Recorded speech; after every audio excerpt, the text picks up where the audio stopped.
Hello again, everyone, and welcome back to another episode of On the Range podcast with Hogg Tactical and Kelley Defense. I am Mark Kelley from KellyDefense.com, and joined with me, as always, is Rick Hogg from warhog.com. How's it going today, buddy? Man, Mark, it's going great. We got a super guest today, but really just want to thank you, the viewer, listener out there, for giving us your most precious commodity, your time to tune in. Guys, don't forget, swing by the websites, sign up for those newsletters. Trust me, we'll not inundate you with a bunch of stuff. If you're watching this on YouTube, you know the standard deal. Do the like, subscribe, all that stuff, so we can try to beat this crazy algorithm out there. I'm going to jump right in, Mark, because I'm super excited about today's guests. So we've got... Yeah, man, we got Butch Whiting. He's the founder and CEO of the KRYPTEK Outdoor Group. He is also a fellow U.S. Army combat veteran. Butch, welcome to the show, pal. I've made it. I'm finally on your guys' podcast. Hey, it's right. Great to be here, Rick. Thanks for having me. And Mark, I'm excited. Let's chat. Yeah, buddy. So, a couple of different ways we can skin the cat, Butch. We were kind of talking the other day, kind of in some post on some things going on as far as suppression goes. If you want to just kind of, before we kind of jump into that, just tell the viewer listener out there just a little bit about you, KRYPTEK, and how all this came about. Yeah, so KRYPTEK Outdoor Group started as a concept actually while we were deployed, myself and the other co-founder, who is no longer with KRYPTEK and has moved on, but daydreaming about being in the outdoor industry while we were deployed. And anytime there was downtime, we were just thinking about, how cool it'd be in the outdoor show and living vicariously through guys that were hunting. And it went through from a concept into a hobby phase and launched really when we got in front of Cabela's, and Cabela's accelerated our ideas. And specifically, they became enamored with one core idea, which was battlefield to backcountry and this hunting tactical crossover. And that's a big rabbit hole to go down, but we, from there ended up in the U.S. Army Camo improvement effort, and we got a lot of notoriety out of that. We were one of the final four. And long story with this, it was just a massive passion for the outdoor industry, and we had a lot of blessings along the way, and we've had some great successes, and it's resulted in a brand that is globally known now and has far exceeded where we thought we would go. And it hasn't all been balloons and confetti falling from the ceiling at all. It's been a lot of challenges, but it's also been a lot of fun. And so ultimately, I feel like sometimes we're like a 10-year startup still today. Yeah. So it's constant adapting and evolution, and landscapes change. And, I think that we've faced some challenges because of our association back into the industry, the shooting industry, the military, law enforcement industry, that other brands in our space, these near peer competitors, haven't faced, because we're so closely associated and tied into that community. It is also a point of delineation when I look at my near peer competitors. When I look on the hunting side, I can almost guarantee you that some of my primary competitors don't know who my competitors are on the tactical side, and vice versa. Mm-hmm. We've just got a large landscape compared to some other brands, but it's super cool to be able to say that we're the only camouflage company patterns that are in the outdoor hunting community that have been extensively tested by the Department of Defense and then selectively used by both U.S. and coalition special operations, right? And so that's a point of delineation that we hold closely to our heart, but it also ties back into who we are as individuals, our combat experience. I spent the majority of my adult lifehood in third world shitholes before this started, and so yeah, I mean, in a nutshell, that's a quick 30-second snapshot at KRYPTEK.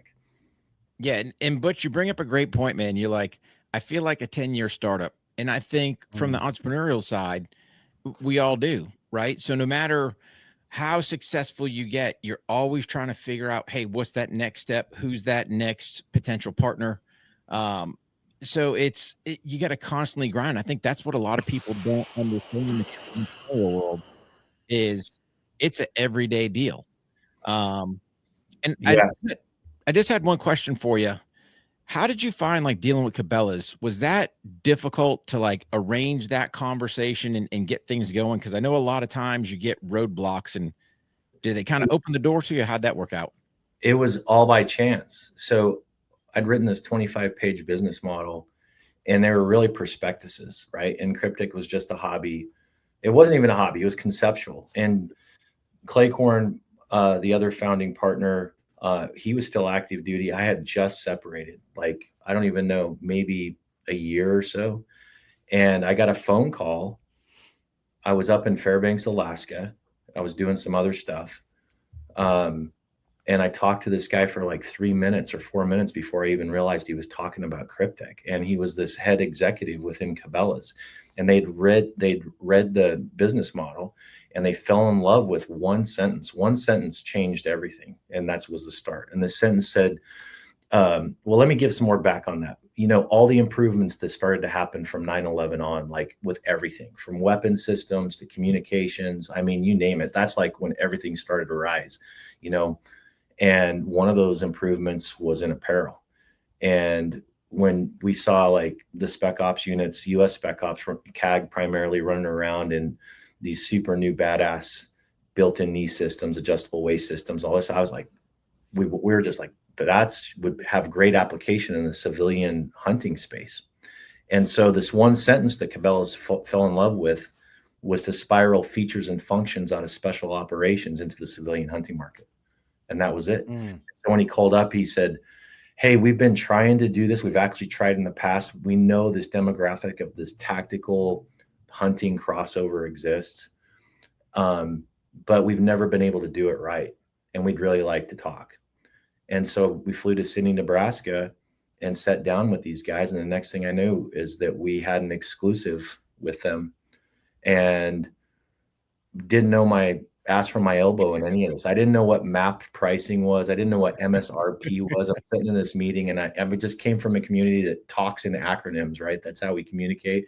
And I felt like I now was like, I knew what a civilian felt like when they're talking to somebody in the military. Mm-hmm. But it was, in hindsight, they saw a window of opportunity. They made a shit ton of money.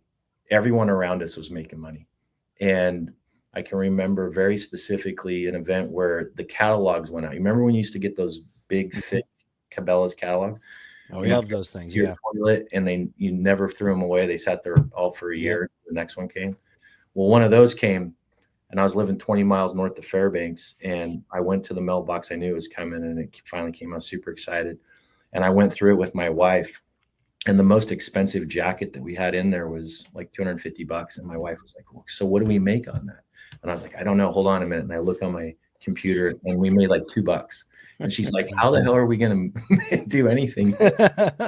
So it was an education through events like that. And then having partners, it was an eye opener for me coming out of the military, the community, where you're probably most valuable asset was your reputation. And so if somebody said something, if they were going to do something, you know, they did it. And starting to be surrounded by folks that were your partners, like your third party cut and sew or whomever, and them not being honest with you at any one point. So the education wasn't just like, hey, this is how this works, and this is what happens, and here's the economics around it, and blah, blah, blah.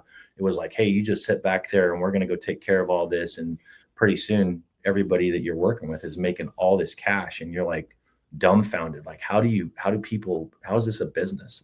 And so, you know, I call that our hobby phase, and it was a painful education. And at the same time, I also feel very blessed that we had the opportunity, right? So dealing with Cabela's was like that. And then they were a really super strong partner, and it all went in the ditch once Bass Pro bought Cabela's. And we had a massive PO that was in place, and that went away. And if you're dealing with that conglomerate now, if you're not in the camo that they own, which is True Timber, your business becomes extremely difficult, right? And so anyway, we've had programs that sustained in there primarily in gun cases, but core business became more difficult. I don't know if that answers your question, Rick. Yeah, no, 100%. I mean, they Yeah, kind of reached 100%. out. Yeah. They reached out to you, so that's always a good thing. And yeah, I mean, I don't know how that executive got the prospectus to this day. I never did ask him, like, hey, how'd you get that? You're not supposed to have it. I was like, hey, cool, you got it. Let's chat, Yeah. Yeah. So anyway, Cabela's is where it started. You brought up a great point there, Butch, about we do come from, even in the spaces that we come from, those individuals who you can 100% count on what they're going to, they don't underperform. They say what they're going to do, and then they bring what they're going to do. In business, we started to see that almost immediately. It's like, man, I can't even get these folks to even just respond and say, no, thank you. It's Right. a crazy world. Since you had that first initial blast with Cabela's, and then you got out of that, did you see that type of interference or that type of hurdle that you had to cover or go over with the communication from other businesses that you're trying to do business with? Yeah, I mean, Cabela's is an example and a main player, but it's that way with everything. And it really, I say sometimes, like in combat, at least like when you were getting shot at, that was a bad guy. And sometimes when you're in civilian business, you're getting shot at, you don't even know who's shooting at you, but it's somebody that's in the room. You know what I mean? Yeah. And so there's not the same sense of confidence that you have when you're dealing with adjacent units or guys within your unit or whatever the case is. It is still very much relationship based, and you have to really lean into the developing those relationships. And then once they become established, they are, they're a highly prized commodity, right? When you find partners that like you can truly trust, but you don't have to like battle for that relationship when you're in the military, right? Like you don't have to worry about on purpose, taking enemy fire or friendly fire from, the artillery unit that's standing behind you. They're going to try not to shoot you, right? But in business, it's like, yeah, man, these guys just lobbed a 105 right in the fob, So yeah, I've seen that across the board. And, in some cases, our third party cut and sew lied to us so long that we got to a point where they couldn't be honest with us anymore. Like that's how far it went along. And I think they initially went into it thinking like, okay, we're going to make a bunch of money with these guys and they're going to be gone like in 2 years. And so let's just go make a bunch of money. And then as the brand sustained, and we continued on, there's like pretty soon how they got exposed is we had somebody that had amazing experience in the industry, 25 years. And he came out of a well-established brand, and we brought him in to our team because he actually wanted to move to Boise, Idaho more so than anything. He wanted the quality of life of Boise, Idaho, where we're located. And he said, hey, look, just let me come work for you for 6 months. Don't pay me anything.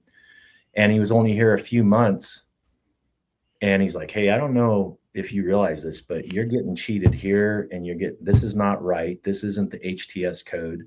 This is like 5%. So it was like a couple percent here, and then to add it all the way through. And our cost wasn't actually the cost that they were portraying to us. It was actually quite a bit less. But we'd gone so far into that, they couldn't unwind out of that narrative. And that's the type of education that we got coming into this, right? I mean, we were really good at winning our nation's battles, but we didn't have anybody sit down and teach us how to do. I don't even know if you can go to school for that, right? Building a brand is hard. And then all the things you have to do around that, and really surrounding yourself with communities that you have to have. You have to have cut and sew. You have to have all these other entities that are versed. This is all they've done their whole life, and you're now new. What you're bringing to the table is authenticity and credibility and like what's cool, and that's why you're there. And then they're hauling cash in, Right. So that's why we're a 10-year startup. Painful. Yeah. But Butch, you bring up a great point, right? So you got kind of, for lack of better terms, some embezzling going on on the backside with the cut and sew cats. And that's the thing when we get out, I think the only thing, I don't care how much school knowledge you have, it's that no kidding actual experience that makes the difference. So I can remember, trying to do a license agreement with the company, and dude, this thing drug out for 9 months because of course they go to me, hey, we need a term sheet. What am I doing? I'm on Google going, what's a term sheet, right? So you kind of get some advice from there, put it in there. You finally end up getting, if you want to say, a contract back. And thank God I sent it to the attorney to have him proof it. He's like, Rick, you understand the license agreement is for all your IP, just not this IP. Because of I forget the words they use, like they snuck in a couple words, and you try to go back and go, hey, you need to pull these words. And they're like, no, we're not doing it. And I mean, 9 months of my life, you want to say wasted, great learning opportunity, but to sit there and go 10-year startup. Yeah. It's setbacks like that you think you've got something going. But as I like to dub them, old snakes in the grass are sitting there trying to rip you off. And that's the hard lessons in business. It is absolutely 100% true. And it's difficult when you're in that phase and you don't have a ton of resources, done a ton of cash to have that legal backing, right? That's going to cover your six. But I do think it's critical to go into those deals and actually, spend some money with somebody that's going to be in your best interest versus just whatever gets handed over. You're excited about it. You run out, you signed it. Cool. Go have a celebratory drink. And then a year later or 2 months later, it's this aha moment, right? These trap doors that are built in there. And, even fancy language, right? Like, let's just put this in layman terms, but why the lawyers get paid the big dollars so that they can, spend more time, like looking in the dictionary or Googling up the terminology they use instead of just common sense stuff. But those are all things that, are differences with regards to actual combat military experience in business. When, being super trained, like the level of confidence and the level of competence that I personally had when I was flying Apache attack helicopters and commanding a troop was exceptional, was off the board, right? You go into business, you don't have that train up. You don't have all that time. You don't have range time, not for us. Learning it as you go. It's like you're going into gunfights and somebody's throwing you a gun and you're trying to figure it out while you're in the middle of the gunfight. The simplest. No, so, you're spot on. And then you're trying to bring different elements in that you think, are going to have your best interest. And like, I know for me, we got so snake bit by our patent and trademark attorney. Like, them cats, they want you to fail, in my opinion, because the longer they can drag this thing out with USPTO, the more cash they're collecting. And how do you hit a roadblock like after submission that you didn't see before, right? Like, well, I paid you to do all your due diligence beforehand. Hey, are we good to go on this? Yeah, it looks good to me. Those are the little things that will suck your cash where you're trying to get that registered trademark, or you're trying to get that pattern because you want to get your protections in place. And man, those attorneys don't care about you. They care about the checks you're writing. We have 106 different line items we have 6 patents, and then like trademarks. All of our camouflage is multiple patents in the US and other countries as well. It's one thing to go get them. Then it's a completely new thing to protect them.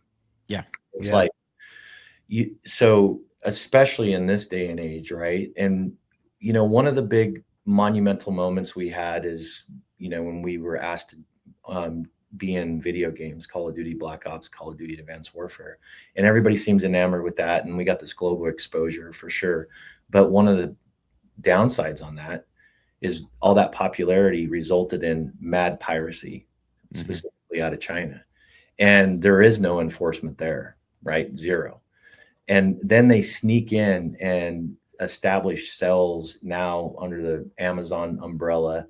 And so now you have things popping up. There's nothing more discouraging when you have a dude walk into your booth at a major show that's wearing pirated KRYPTEK, that's a huge KRYPTEK fan. And you have to tell him like, oh, by the way, that's shitty Chinese knockoff, right? And he doesn't know the difference because he's not as familiar with it. So IP, having the IP and the protection is one thing, but then protecting it financially and Mm-hmm. going after all the violators, that's a whole nother battle. I mean, Yeah. very draining in resources for sure. And you bring up a great point with Amazon. Those savages, Bezos just cares about sucking dollars. And we had, so we wrote the Firearms Training Notebook. Mark, what was it, like 2 or 3 weeks after we published it? Because we did the self-publishing on Amazon. There's a rip-off copy. And Yeah. now we're trying to battle with Amazon going, hey, Right. man, this dude's ripping us off. Well, I actually had to go buy back our trademarks in China on the black market. What happens is when they get filed in the US or anything pops up new, there's guys that just sit over there and they will file them in China and bet it's like gambling if that brand's going to take off or that idea is going to take off. Mm-hmm. And then you go to get your filings there. So my recommendation, if I were to launch a brand, would be file everything in China first and then file in the US, because as soon as that stuff gets published in the US, there's guys over there that are basically paying pennies to get that filed in that place. So that's the main issue for us, has been China, and it always has been. And we pivoted super hard here probably really 2 to 3 years ago about doing anything with any Chinese factories or anything. So thank God we're not in this whole tariff situation now. But when you see guys that stand up and talk about like, hey, China's destroyed, these investments in brands, because it's one thing to copy a camouflage pattern, right? But when you start copying like a super crazy high investment in technology that they then replicate, and then now they're flooding the market with, and you put hundreds of thousands or millions of dollars into the research and development, I mean, that's got to be crushing. Yeah. And so they're the main offender for us. And, another like kick in the nuts when you go to EWA, which is equivalent to SHOT Show in Europe, Mm-hmm. and you're walking around to the various pavilions, and you go into a pavilion that's got, say tactical backpacks, and there's all these KRYPTEK tactical backpacks. And these are prominent brands. They're established brands in Europe with good reputation, and they're just buying the fabric and have no idea that they are doing anything that wasn't, like up on the up and up. And China has a policy, I guess, you're really going against the government, where if they change something by 10%, then it's no longer yours anymore. And I've tried to go through the State Department to no avail.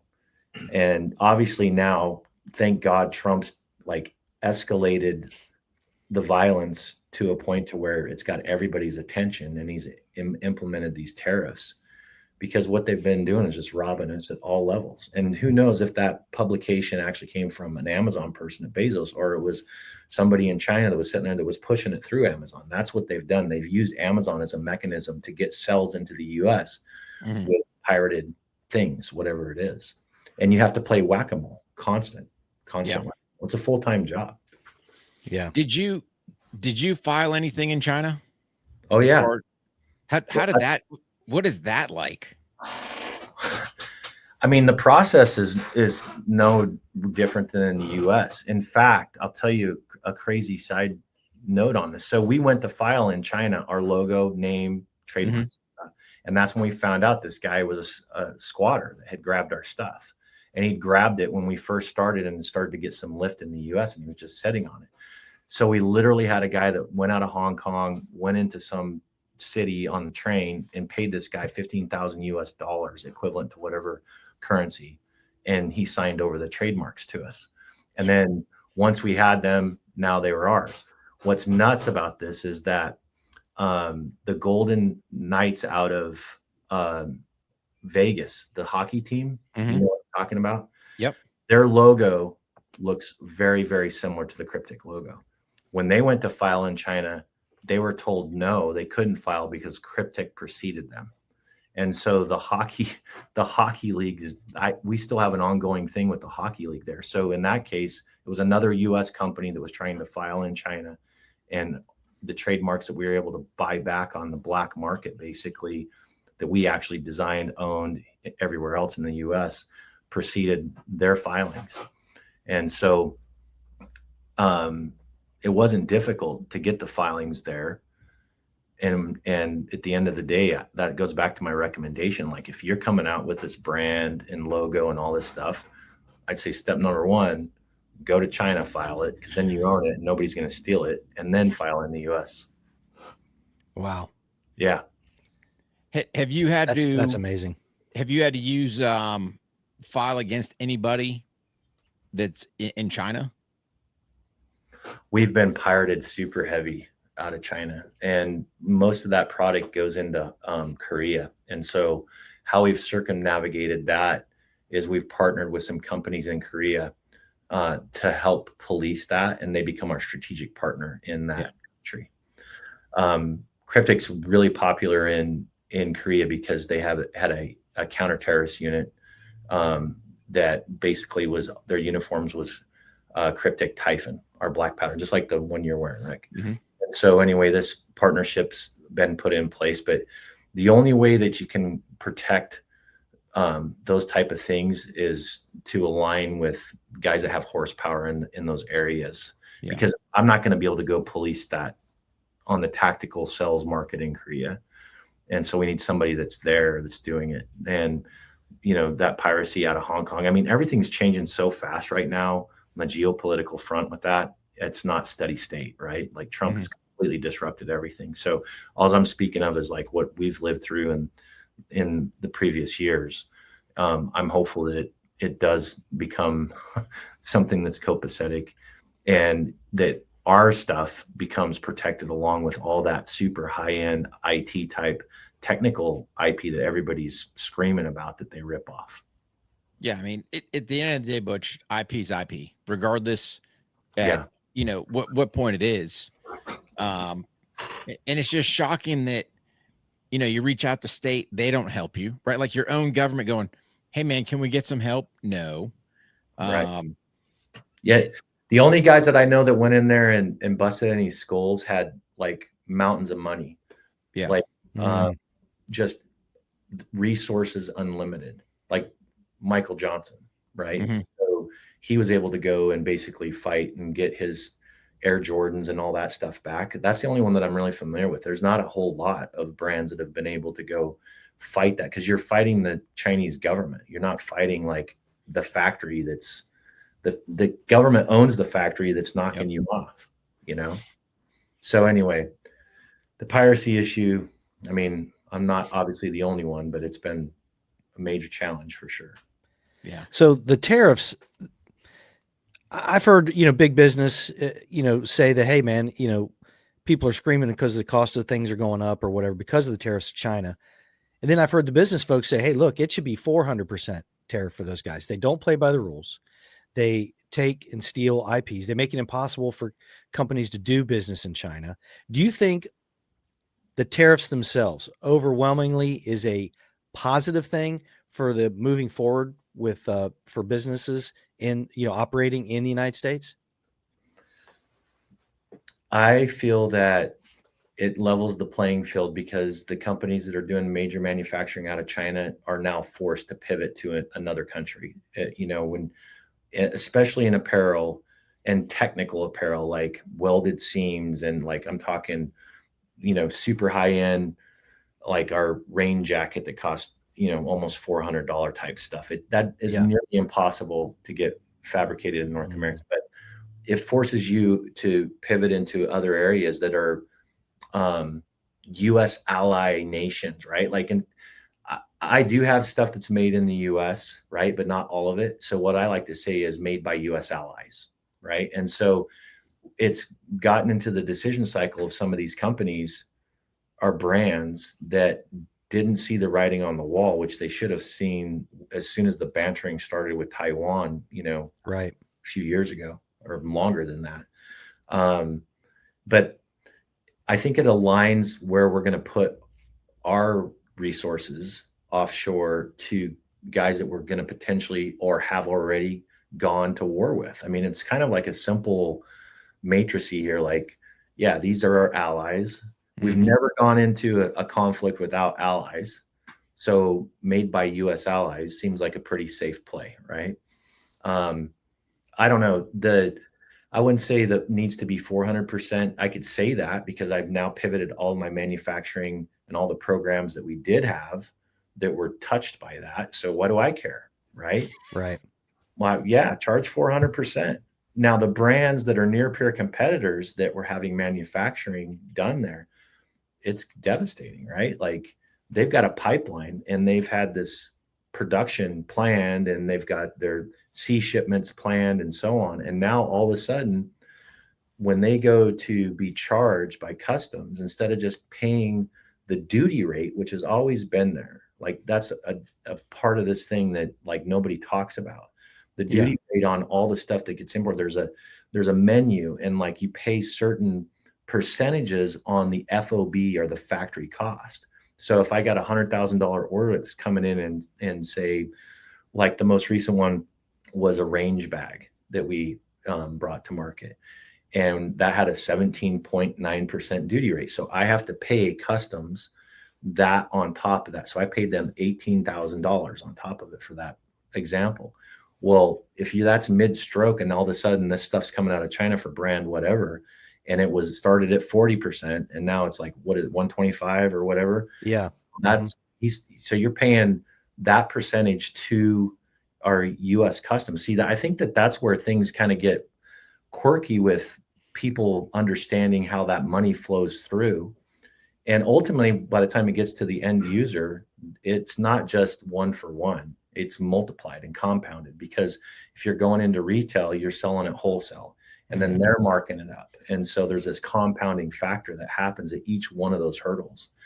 So do I like it? I think it levels the playing field. Do I hate the Chi-Coms? I absolutely hate them with a passion, man. At one point, I had a third-party consultant that did analysis on Alibaba.com, and this was like in 2019, a long time ago. And they came back and said there was over $130 million of KRYPTEK pirated camo on Alibaba.com. And so, yeah, I mean, if I had a fraction of anything coming out of that, it would have been super meaningful. Yeah. Yeah. So being rough with the Chinese, I think, is good business for the U.S. And is it painful in a lot of ways for a lot of folks? Absolutely. Right. Yeah.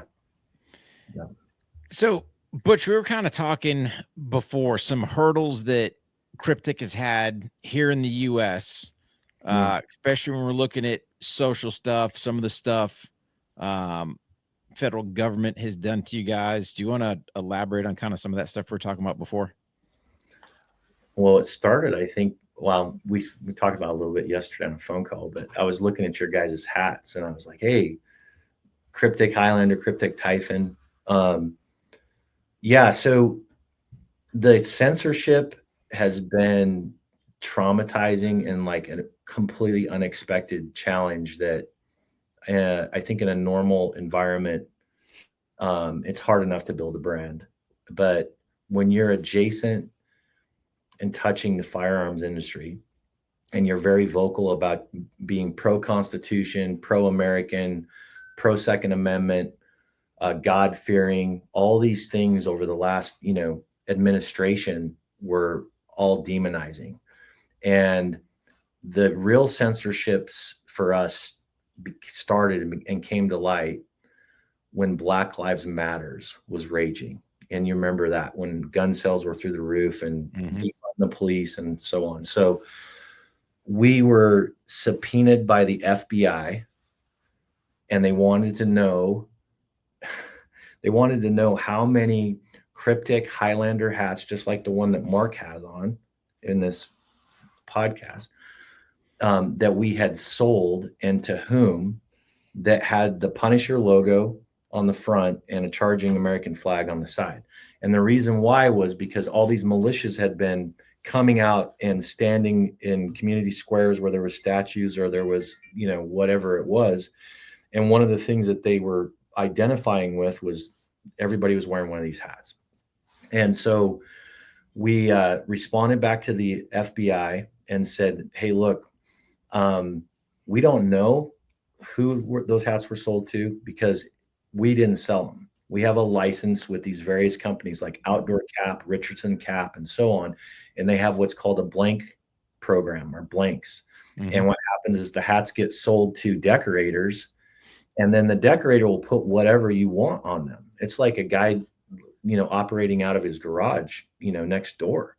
And so that's his business. And he brings in all these different kinds of hats, and then you go in there and you pick one. So we tell the FBI that, and they said, okay, understood. They did some more due diligence. They came back and they still said we need an affidavit in writing that says that. But what they were looking for from us was, hey, they want to identify who all these guys are in these various groups and militias. And we didn't have that information to give to them, right? Mhm. That was the first indicator, like, wow, that's a big, like, crazy deal. And the militias up, this ties into some more censorship down the road here, but yeah, I think that the KRYPTEK brand resonated with patriots. And so those guys were identifying themselves, and this is how we're going to tell who's on the team, because your body armor doesn't match my body armor, because we're just grabbing what we have out of the closet and throwing our strap-on holsters and ARs, and we're going to run out and protect this statue that's been here for the last 150, 200 years. So KRYPTEK resonated with that community hard. The next big censorship, then this was truly like true censorship, like what you read about and hear about. That came to fruition 2 weeks after the Capitol riots. And I was actually in Sonora, Mexico on a mule deer hunt with no connectivity at all, unless I was in the lodge and had Wi-Fi. And we went out and hunted that morning. We came back, and as soon as we stepped in the yard, the Wi-Fi started to work and everybody's phones were blowing up. And we went in the lodge, and on the television, like everybody, they had it up and they were watching it. And where I think some of this came from is that my daughter, she was getting her news from Snapchat News. I didn't even know what that was at the time, but she sent me this picture of what became known as the zip tie guy. And if you Google zip tie guy, you'll see this guy. He's in Congress. He's jumping over some seats. He's wearing KRYPTEK Typhon combat uniform, head to toe in KRYPTEK Typhon. He's got a plate carrier on, and he's got a Tennessee law enforcement patch on that, and he's wearing a Black Rifle Coffee hat. So when my daughter sends me this text, it's calling out what he's wearing. It says, there's an arrow, and it says Black Rifle Coffee hat, and then it says Tennessee law enforcement patch, blue stripe on a flag. Then it calls on the KRYPTEK and says, like, this guy's super hardcore because he's not wearing Cry Precision and multicam. He's wearing KRYPTEK Typhon and blah, blah. And I read the write-up, and I'm like, well, that's good for KRYPTEK, man. That's like, that's awesome. So 2 weeks later, we lost our Facebook accounts, our ad accounts. We lost everything. And they all just went in the ditch, like over for no reason. If you Google zip tie guy, he was front and center, like on MSNBC, CNN, like he was one of the symbols along with Buffalo Guy and, some other stuff. And he'll pop up and you'll see like, oh yeah, he's wearing KRYPTEK. If you go back and look at the video or any of the images, there's like lots of brands there. There's Carhartt, there's Nike, there's like every brand that you can imagine there. Mm-hmm. Right. Wearing civilian clothes. But we lost to the Communist Party of Zuckerberg. Yeah. We lost our ability to conduct business. And the analogy that I use on that specific example was like, if there's a guy that's a submariner and his only job every day on his shift is to watch a red light and a green light and a gauge and that's the compressor that's generating oxygen for the sub, right? And so when you sit down, if the green light's going and the pegs over here around 100%, everything's working right. Well, we were on stride, and I felt like we were doing extremely well. But once we got censored on what now is Meta, it was like watching the green light go from green to red and watching the oxygen level just start to drop. And that was the traffic to our website. It was everything. And our sales just went, and we had to fight to get our accounts back and get turned on and being able to do paid ads. And there was no real like justification for any of it. They couldn't say like, oh, well, you did this or you did that. It was just like, oh, you're like over here or whatever. And when everything finally did come back on, at the time, there wasn't a term for this, but everybody, I think, knows what it is now. We could understand like how our post on Instagram and on Facebook, like we used to have this mad engagement, right? Like I could post a picture of a rock and say, give me your comments and thought on this rock. And there'd be like 2,000 people on there like, oh, I love the rock, or that make great camo, or whatever. It's quartz. That engagement was just started to plummet, right? And we couldn't understand what it was. And nobody knew what shadow banning was at that point. It wasn't for like a year or so that then all of a sudden these articles started coming out. And if you were on the wrong side of the fence politically, you were shadow banned, right? Mm-hmm. And that continues to this day. And it's actually not as like if you have a firearm in a picture, weapons, knives, I guess now are fall in this category. Your engagement is only to your followers. You're not like out there picking up new followers. Like at one point we had the highest Facebook following in the technical hunting space. We probably still do. I mean, it was super high, but it hasn't changed much since the shadow banning started, which was all right at the same time as this stuff that I'm talking about. So that censorship was probably the most painful, but here's some other censorship and like, I guess, tangent impacts that came out of this last administration. We had established a foothold in Alaska, actually through MWRs up there that were selling our gear. And our gear lent itself to, Alaska, especially our cold weather gear and our overwhites and so on. And so we got the attention of AAFES, the Army Air Force Exchange System, which anybody that's active duty knows it's kind of like the store on all the posts. And we started to really get a lot of great sell-through, like astonishing sell-through. And so AAFES at that time had Under Armour in their stores as their hunting apparel. And so AAFES made the decision, hey, we're going to replace Under Armour. You can imagine the feather in my cap when this came through. We're going to replace Under Armour with KRYPTEK. And we started to grow that business with the success and the sales through that we had in the Alaska AAFES and MWRs down into the lower 48, right? And so this business is growing and it's going well. And they start to lean in to not only the hunting apparel, but also into our swag, like our t-shirts and our hats and our hoodies and so on. So when I got to tell you a little bit about the start on KRYPTEK, when KRYPTEK first started, we had a part of the business model. We had 3 areas of focus. We had KRYPTEK apparel, KRYPTEK camo, and KRYPTEK adventures, right? And so adventures was us going out and hunting and fishing and doing whatever and filming it and making it into a show or whatever.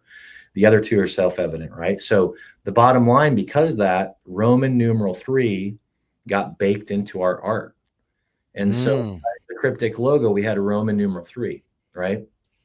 Shortly after we got going, the idea of a 3%er started to become more known, right? Which the 3%er idea was that only 3% of the American population during the Revolution actually took up arms and fought and won our independence against the British, right? And so there was a bunch of 3% Roman numeral 3 baked into t-shirts and baked into stuff.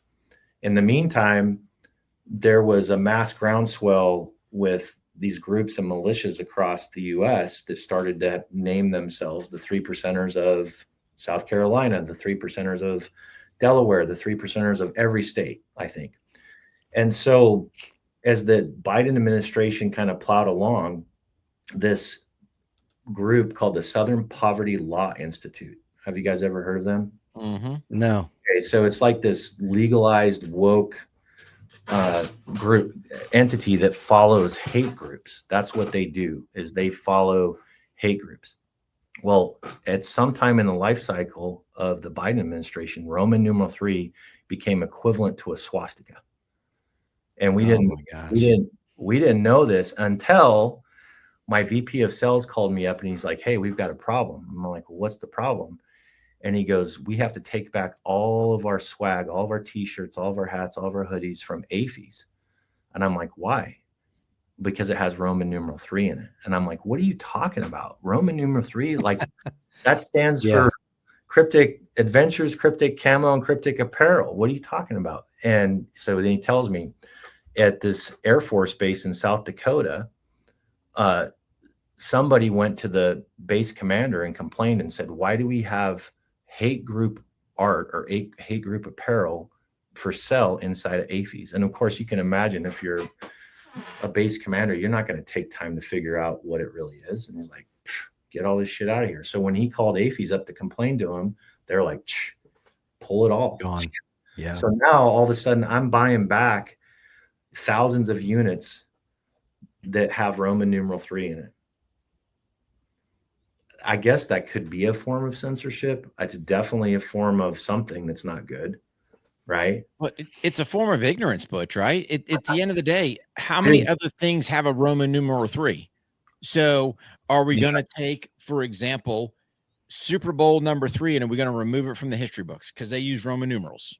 Dude, at what point do we apply common sense? You're preaching to the choir, man. But once you have this like woke institution that's a part of the administration that basically starts to identify who and what are hate groups, if you're a veteran at one point in this last administration, you were considered a domestic terrorist. I mean, like if you're a patriot of any sort, any form, any fashion, right? And so I'm living through all that while I'm building this brand and just taking sucker punches left and right and not even understanding what's going on until like 12 months later, like having real-time intelligence here, like, hey, this is happening, and the ability to react.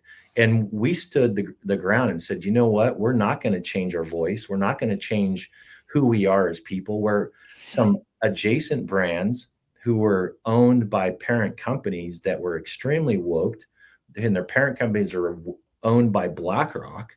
That all gets forced down the pipeline, and pretty soon within the outdoor industry, and I shit you not, like without going into detail and telling nauseating stories, within the outdoor industry, within the shooting hunting space, there is woke brands that have woke leadership. And it's all being driven by this super conglomerate BlackRock down through other giant multi-billion-dollar companies that then own this brand that they use for, marketing their fancy fabrics and so on. And so I'm watching that whole thing and I'm like, you know what? We're digging in. We're going to stay true to ourselves and true to our convictions and true to the fiber of who we are.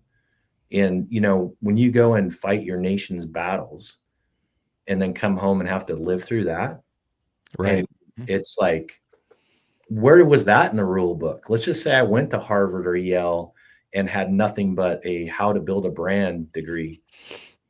I mean, where did all that come from? And listen, it hasn't stopped. I mean, here's some other crazy, just side note rabbit hole. So I used to have this program that we paid for. And if there was anything that came up in the news, it would be in my inbox the next day. So if the mention of KRYPTEK was in there, like it was the top of my inbox. And I come in one day and I open this one, and it's all about this law enforcement officer from Bend, Oregon, that is under investigation. And as I read through this thing, KRYPTEK's a major part of it. So this law enforcement officer, he must have been on the city SWAT team because he had a KRYPTEK patch that had been given to him, I know, from the Idaho SWAT team. So all of Idaho State SWAT team runs all KRYPTEK Highlander combat gear. It's super awesome, right? Nice. When they go to these, cross-pollination training events and so on, one of those guys gave him a patch. So this was his offense. He had a KRYPTEK patch, and the Roman numeral 3 deal came up in that. And I knew that something was off because when I read what it meant, it was a quote. So meaning it came from KRYPTEK, but it wasn't right. And so I got about halfway through the article and I immediately stood up and I walked back to customer service. And I'm like, hey, do you guys have a call from a reporter or something asking about Roman numeral 3? And one of my guys was like, yeah. And I'm like, so tell me about how that call went. And so they said they want to know what Roman numeral 3 meant in like KRYPTEK. And I said, so you told him it had to do with like there was 3 phases of camo development and some like you got to always have 3 good colors in your camo. He made this whole shit story up, right? Oh, and so man. I knew, like, hey, I'd lost a portion of our brand story that I had to make sure everyone in our organization had internalized, because what he had told them wasn't wrong. It wasn't bad, but it just wasn't right. So this law enforcement officer has a KRYPTEK patch, Roman numeral 3. The second thing he has is a keychain, one of the like pre-flight removed before pre-flight, but it's mono labe. That was offense number 2. And the third thing was this dude was a sniper. And so he had this notebook. Used to be able to buy them at Barnes and Noble, wherever. I had one. And on the front of this little notebook, it was people that I want to kill. You ever seen one of those? No. No. I need to get one. But inside this notebook, he just had his dope in there. Like he was out doing it. Like he had old school, didn't have any of the new fancy apps or nothing. He just had all of his stuff written in there. So those 3 things caused this massive investigation. And they basically, the article, you guys can Google this shit, fact checked anything I tell you. He got acquitted and was go. But in the meantime, he left the Bend Police Department and went to county. And those were the 3 things that brought him under scrutiny. So you can just get, I'm sitting there like, I can't believe that this guy, part of the formula, why he was like being investigated was our patch. Like, this is insane. Right. And it just goes on and like stuff like that. Like you're living through that whole thing where you're basically being shunned and scrutinized. We're still shadow banned to this day. I understand it much more now because I'm very, very fortunate to have my daughter who runs our social media. And she lived through this entire brand. She's like, she knows the brand inside and out. And so anytime we make a post that has a firearm in it, now the AI picks it up and it basically can only go to followers. It won't go to anyone. So can you imagine in the hunting community, like posting a picture with a deer and the guy's got his rifle on a tripod sitting there, right? And so it picks that out, it finds it, right? And so we've got this whole index of like all these banned pictures, and you can only remove 5 at a time. But again, guess what? It goes back and crawls it and brings 5 more, 5 up more. Yep. We have to go through and delete our entire forever postings, right? Here's what's nuts. New administration, right? Go Trump, go whatever. There's these videos that go viral that Trump did a couple of years ago when he talks about the censorship and how, I think it was with Joe Rogan or somebody maybe, but they were repurposed. It was, prior for him to be president, but it sounded like, man, he's working on this plan while he's getting ready to run for the 47th. So here's what just happened here in the last few weeks. Whatever and however, all of our products starts to get flagged on Meta, and it's constant, and it keeps coming, and it keeps coming, and it keeps coming. And basically the flag, it says, I'll have to pull it up so I can say it verbatim. I'm going to find it super quick. It basically says that we're promoting weapons, ammunition, and explosives, and it violates that policy, right? The regulated good. So it's calling out my shirts, my pants, my hats, my whatever. And we don't sell guns and we don't sell ammo. And there's no guns or ammo on our website, but there is some guys in the pictures, if you go to the website, that might have a firearm over their shoulder. So every single SKU, over 600, have all been flagged. And our guys have tried to reach out to Meta. They've like, hey, they tried to open a case or whatever. No responses, right? You can't get a human there because it's all ran by AI. So we've now elevated and asked for help with some associates that are pro-Constitution, pro-2A, that are also involved in with Meta and the Communist Party of Zuckerberg. But right now, all my apparel is flagged because of firearms, explosives, ammunition. But and it's a slow crawl, right? It like doesn't all come in one shot. It was like every day, oh, this shirt's been flagged. And the next day, there's like 20 things have been flagged. The next day, slow. So we're still fighting through it right now. And I'm super hopeful. Like when Trump got elected, it was like, oh my God, thank the Lord. And an amazing last 100 days, right? Like everybody's super stoked that think like we do, in kind minds, right? but we're still fighting through it. And it's like real time, like within the last couple of weeks. So here's the thing with Meta, right?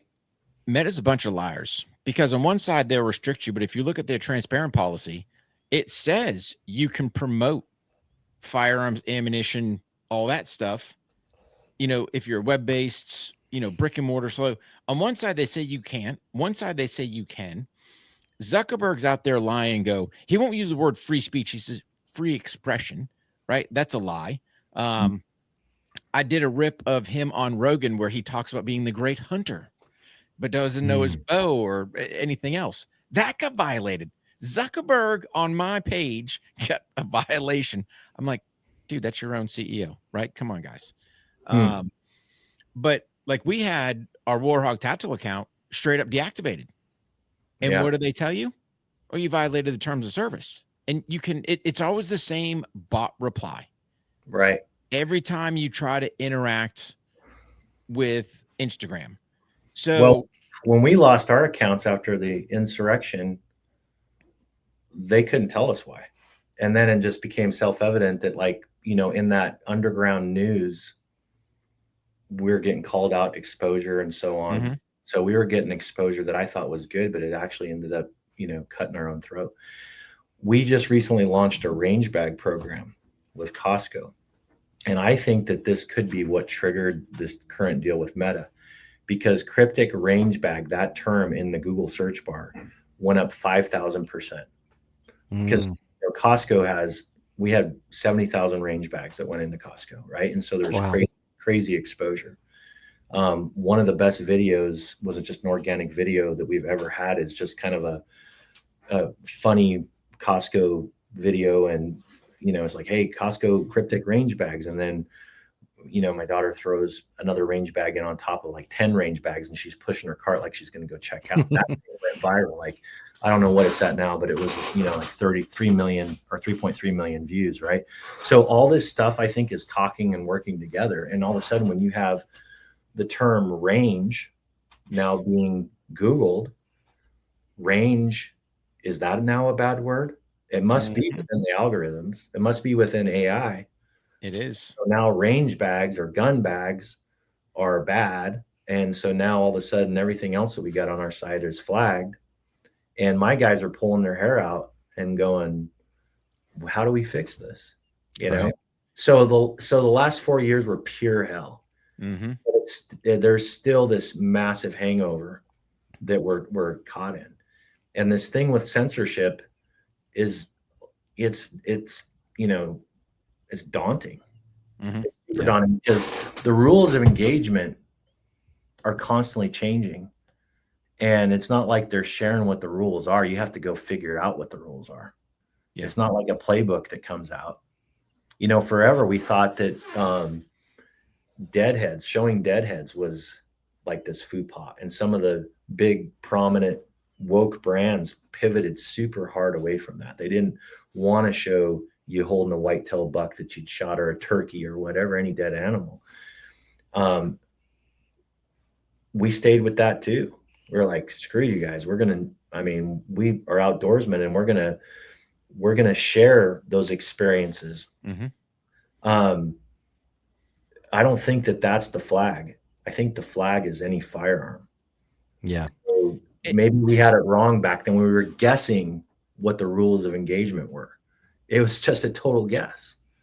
I think it's all of it, Butch. I think as soon as you go to press that plus button, you're already on a bubble, for lack of better terms. As soon as you upload that photo, the AI is already ripping it. So you can sit there. So I've done experiments just for my own 2 cents. I have actually taken the word censored, placed it over the firearm so AI can't pick it up. I took another word censored, put it over the word pistol, because I was offering free law enforcement red dot pistol training. But then it was funny. We had one of our guests when we were down at NRA said, well, the AI doesn't like the word free either. So you do everything to negate that you're offering free law enforcement firearms training, and you got this communist platform schwacking you going, we can't show it, right? So it's not the firearm, it's the total picture. But yet, if you're going to promote like anything woke, if you're going to promote transgender sex changes for 7-year-old, that's fine. I'd have millions of followers, right? Yeah, If 100%. if I were to go get me some surgery and have my big old boobs sticking out, I mean, that's what that platform is designed now by Zuckerberg's own doing. Now, hopefully, this antitrust suit the feds have against them, hopefully they cause them to break it up, right? Hey, man, you got to sell off. Yeah, I saw it. I don't have all the details. It's not verbatim, but when they held this, executive board meeting, for lack of better terms, and had identified that there was cells that were specifically designed to do nothing but censor specific individuals. Mm-hmm. Yeah. That's one thing when you're like a group of guys coming together, getting their coffee, like, hey, who are we going to censor today? But now when it's autopilot and you can't get in to talk to anyone, and all you're trying to do is, survive, grow a business, grow your brand. And you're not gonna pivot off your convictions, right? Like KRYPTEK's never gonna pivot off its convictions. Like I'm not gonna become quasi woke just because it's gonna help me get more likes. I mean, we're super true to our convictions, super true to our authenticity, like same backstory as you guys. And we're not gonna deviate and play their game. I mean, it's kind of like, okay, well, what else can we do here? How else can we scale, and how else can we, expand and so on? But super hard in this space when you're a patriot to actually have a service or have a product that is already established through code or self-learning, that whoever taught this shit through their thoughts and their mentalities, what was good and what was bad. Mm-hmm. Instead of talking about, can we pivot a little bit? And was there any partners that you had that stood with you and you'd like to highlight them? Yeah, we've had a handful of exceptional partners. The first one that comes to mind is actually not a US based partner. It's a Taiwanese partner. And that goes back to my whole made by US allies portion.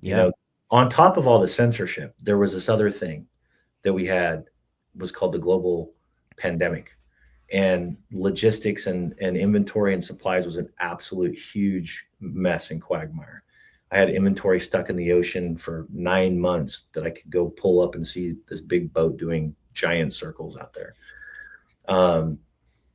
That was another major crazy thing to deal with. But with regards to guys that stood by us, it first and foremost was actually a Taiwanese national that was our provider for fabrics and so on. And so I'm a big believer in that ally aspect of it. From a brand perspective, like US, I mean, the guys that are manufacturing in the US that are like hardcore legacy family brands like Hornaday, Weatherby, Leupold, Nosler, those guys have always been super strategic partners with this. But the one thing that I started to appreciate more through my experience was how difficult it was for those dudes to actually do business still. Yeah. They're like in this space where they're forever censored, at least right now. Right. Yeah. I've got amazing friendships and partnerships, and everybody's been impacted no matter what. If you're made in the USA or not, you're still bringing, something in to manufacture, or you have been. Like, I haven't heard Trump talk about it, but I know if you're making scopes, you need glass. And so a lot of that glass is coming from Japan. And so even made in the USA products, you still need to have materials that are coming in, right? But the big thing out of those arrangements is truly understand, like, they've always been banned. What really happened in this whole thing was hunting in general was always under attack. There was always anti-hunters, right? And it was a big push. When woke became cool for the libtards, everybody got a little taste of what that was like. Mm-hmm. Because when they started to attack every little thing that was true and dear to our hearts, hunting was like that the whole time. Like, anti-hunting groups, that's the same guys that are out there dressed in rainbow hair and flags that are walking the streets and protesting, the Constitution and protesting the 4th of July. Same people. So I don't know, Mark, if that answers your question, but it does, because they're a big ally for us. They do our semiconductors. They do all kinds of stuff for us. I think they're dumping some money, and we're starting to do more business with them. So it's great. We need those allies to do just like you said, because we need to have those things come in. Even if we're assembling and they're all being built here, we still need some materials from those folks. So great point, because it's easy to, we just want to make sure we don't forget those partnerships. And earlier in the conversation, this is a savage business realm that we're in right now. Other instructors have stolen the names of our classes before we even put our class on. They heard it on a podcast and they ripped it. So for me, being a poor partner to someone that we trust, that's devastating to me. I don't want to lose that reputation with those, but for some people, it doesn't really matter. It just doesn't. Well, what goes around comes around too, right? And it's I not agree. fun. It's not fun, but I don't know. I don't believe in karma. I believe in Jesus Christ and I believe in the Bible. But I think that that's probably the best description just to throw out there, is that when guys are stealing shit and they're not innovating on their own, they can't come up with their own ideas, and they're snatching yours before you're able to establish it, they'll get theirs. Oh yeah. Yeah. 100. Yeah. And, I would just say this, kind of, if you're listening, you're that thinking about being that entrepreneur, don't change your values. Don't change your values for the garbage that's out there. Is Warhog Tactical going to do a pivot and change its name? Nope. On the Range podcast? Nope. The Firearms Training Notebook? Nope. Right. Yeah. Stick to your values. Stick to what you think is right. Get your branding the way you want it. Don't mold yourself to social media, because it's a tool to drive them back to the website. And you know what? If old Zuck wants to sit there and restrict us all, that's all right, buddy. Your day will come, right? And when you're up there checking in with old St. Pete and he's like, yeah, dude, you're a savage, and boots you in the face, you can go rot in hell for a while. So you can make t-shirts that say "fuck Zuck." Yeah. You're a savage. That's right. Beat it. You screwed too many. You're out, dude. Yeah. I'm hopeful that things get, better. I mean, Trump's done a lot in the last 100 days, and this is probably a low priority on the list, but I think it's still on the priority. I mean, they censored the shit out of it. It can't be. It can't be, because it's a straight violation of our freaking First Amendment, right? Censorship. I got it. He is his own company. However, you can't run under 230 protection and then in the backside be being an editor. It doesn't work that way. Dude, I would love for a class action lawsuit to occur that where little brands that are, like KRYPTEK could bring the examples that we live through, and then the economic fallout. I mean, for us, significant, bigger picture, when you're talking about trillions of dollars on the daily nightly news, it's a couple millions, nothing. But for a brand like us and others, that's a ton, and it's super meaningful. I would love that, and I'd like to see a class action lawsuit in some form or fashion with anybody and everybody that's been influenced and had IP stolen from China. I would love that. And there's probably going to be brands that have like hundreds of millions of dollars of impact.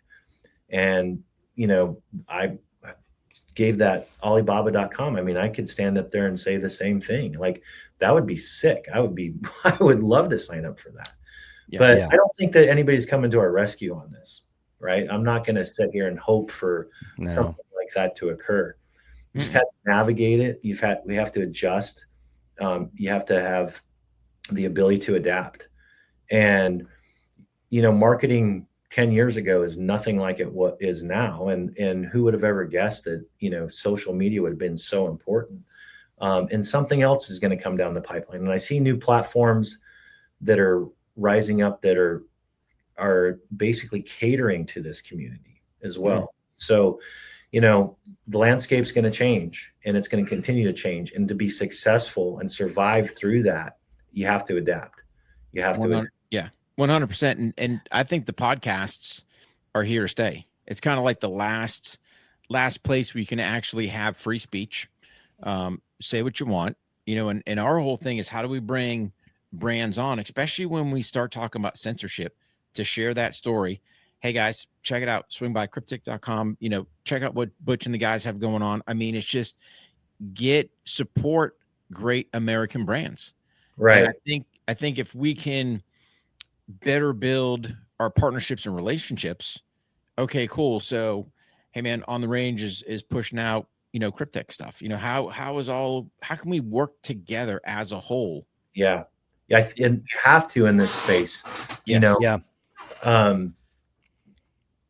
The end user, the consumer, that's not living in the industry is probably going to not know the level of detail that I know about a parent company that is anti-gun that they're wearing, because that lens, they don't go that deep. They don't, most people aren't going to research to the level of like, hey, if I'm going to buy this product,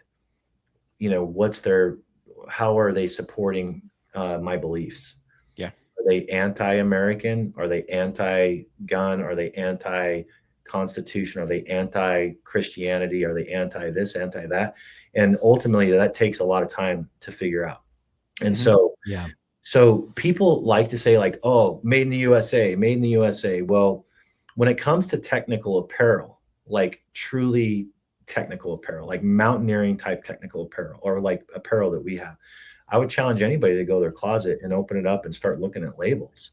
And that is a function of all the last 20 years, all this shit that Trump's talking about. It's not like the last administration or the one before that. It's like decades of, manufacturing being pushed offshore. And to be able to produce those types of collections and lines, right, and to have the equipment to do it and the skill sets to do it.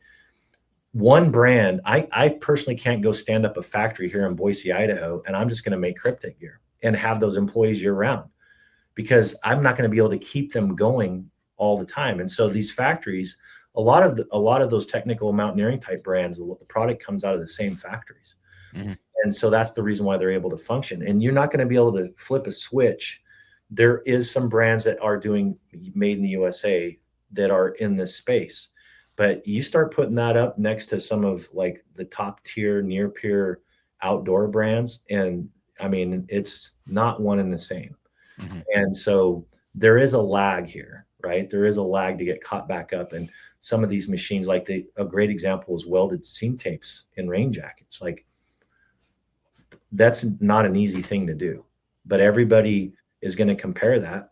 Everybody's going to pull out their Arc'teryx jacket and compare to their KRYPTEK Coldo jacket and go, man, these are both bomb proof, versus like, how do I get that done here in the US and keep the price point around $350 instead of $900?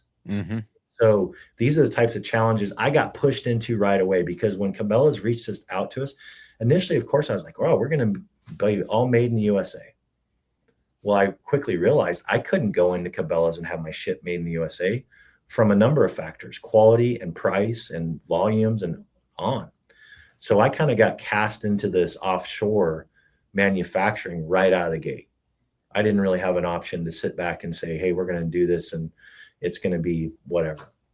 But it is what it is at this point. And that's the reason why I go back to made by US allies. And you tell me one war that we've been in, or major conflict, where we didn't have some of our allies right there with us. No, you're spot on, Butch. I like it, man. And what you guys are doing is absolutely fantastic. So, keep up the good fight. Appreciate you coming on, but I want to ask you one thing before we wrap the show up. Yes. I always love my veterans, ask them, if you had one piece of advice for that transitioning service member, what would that piece of advice be? For somebody that's getting out? Yep. You know what's awesome about Skill Bridge? Have you ever heard of the Skill Bridge program? I have. Now? Okay. Yeah. So I've had, I think, 7 or 8 Skill Bridge guys. They have come out and just separated. And many times, probably the majority of all of them, they want to come to Boise, Idaho, right? Because they want the quality of life. And they want to move. They want the community, right? They want to live in a community that is very patriotic, very like-minded, very conservative, and so on. So through that, what I would tell somebody that's separating, number one, it's a different environment, but pick a place that you're going to go where you want to reside, where you want to live, because ultimately a lot of people want to move back, especially wives want to move back to their families and actually have somebody to help take care of kids and stuff like that. But overall, living in a community that's going to honor you, that's going to support you, that's going to put you on a pedestal for what you've done, I personally think is extremely advantageous, right? Getting out and going to a community where you're treated like the guys coming home from Vietnam, that's not a good way to unplug. Mm-hmm. So it's not the most technical answer, Rick, No. but it's like set yourself up for success. And if you have the Right. luck and the opportunity to and put some research into the schools, put some research into the crime rates, put some research into, how people think and feel. And a really good gauge for us is like, I think this belt where I live in, there's more firearms per capita than anywhere else in the world. Yeah. So Yeah.